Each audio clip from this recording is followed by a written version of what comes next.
Hello everyone, welcome back to my YouTube channel प्रति food blogs.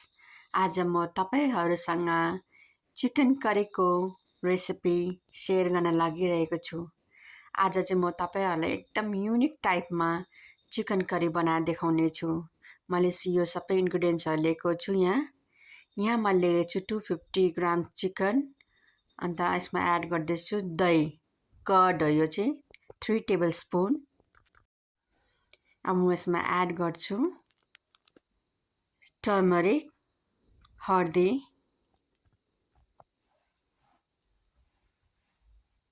Salt स्वाद अनुसार, chili powder half tablespoon, coriander powder half tablespoon, cumin powder half टेबलस्पुन,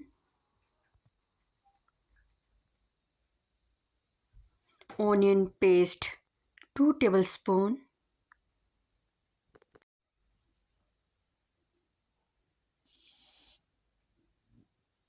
tomato paste 2 tablespoon।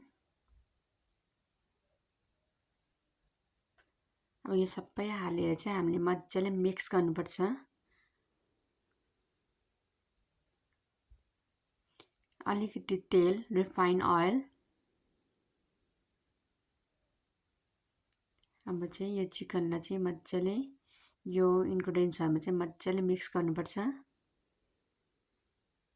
मज्जाले mix गरिसकेपछि चाहिँ हामीले यसलाई 2 घण्टाको लागि चाहिँ हामी म्यारिनेट गरेर चाहिँ राख्नुपर्छ। अब यसमा एड गर्छु लसुन र अदुवाको पेस्ट, जिन्जर गार्लिक पेस्ट 2 टेबलस्पुन। हाले एकपल्ट फेरि मज्जाले चलाउनुहोस्।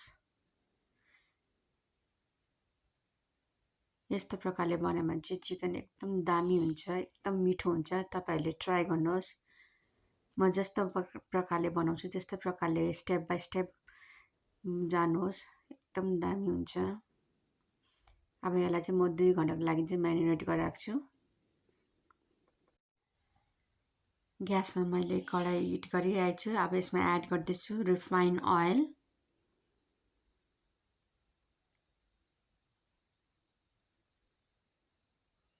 अब यसमा एड गर्छु मेथी हाफ टेबलस्पुन,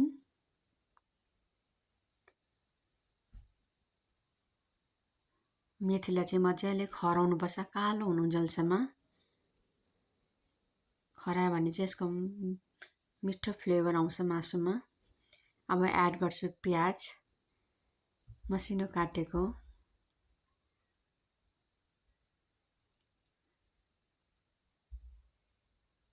यो चाहिँ दालचिनी हो, मैले 3टा दालचिनी हालेको छु। चिल्ली ग्रीन चिल्ली 2टा, तेजपत्ता यसरी हाले चाहिँ मजाले चलाउनुहोस्।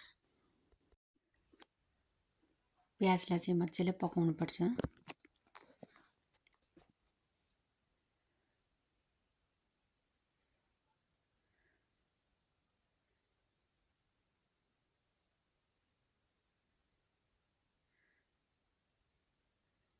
हेर्नुहोस् प्याज गलिसकेको छ। अब म यसमा एड गर्छु जुन चाहिँ मैले 2 घण्टा म्यारिनेट गरेर राखेको थिएँ चिकन। अब चिकन एड गर्छु। चिकनलाई जति ज्यादा म्यारिनेट गरेर राख्नु भएको छ भने त्यति नै छिटो हाम्रो पाक्छ र मिठो पनि हुन्छ। मैले चाहिँ 2 घण्टा म्यारिनेट गरेको छु चिकनलाई।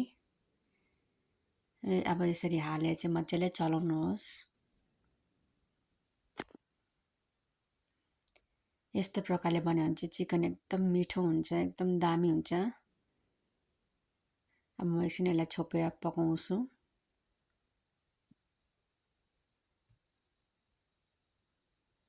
एकपल्ट मजाले चलाउँछु।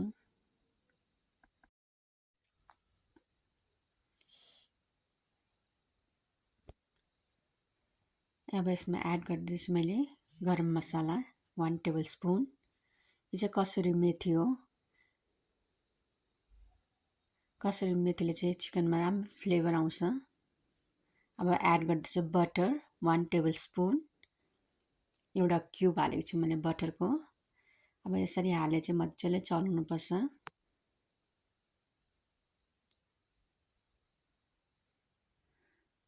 यस्तो प्रकारले बनाउनु भयो चाहिँ एकदम दामी हुन्छ चिकन। अब म यसमा अलिकति एड गर्छु पानी।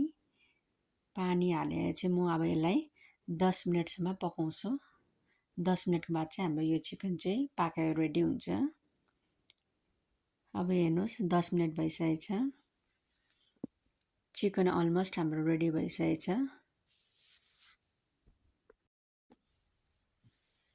एकछिनसम्म मजाले चलाउँछु यसरी। हेर्नुहोस् कस्तो दामी भएको छ।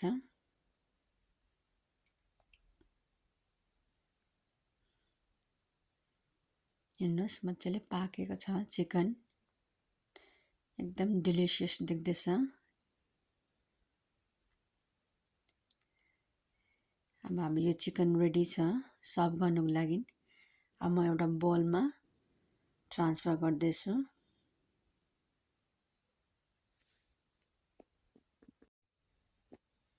हेर्नुहोस् चिकन अब रेडी छ सर्भ गर्नुको लागि। यदि तपाईहरुलाई यो चिकन करीको रेसिपी मन पर्यो भने चाहिँ please like, comment, share and subscribe गरिदिनुहोस्। जसले सब्स्क्राइब गर्नुभएको छैन मेरो च्यानललाई सब्स्क्राइब गरिदिनुहोस्। Okay, see in the next blog. Bye by.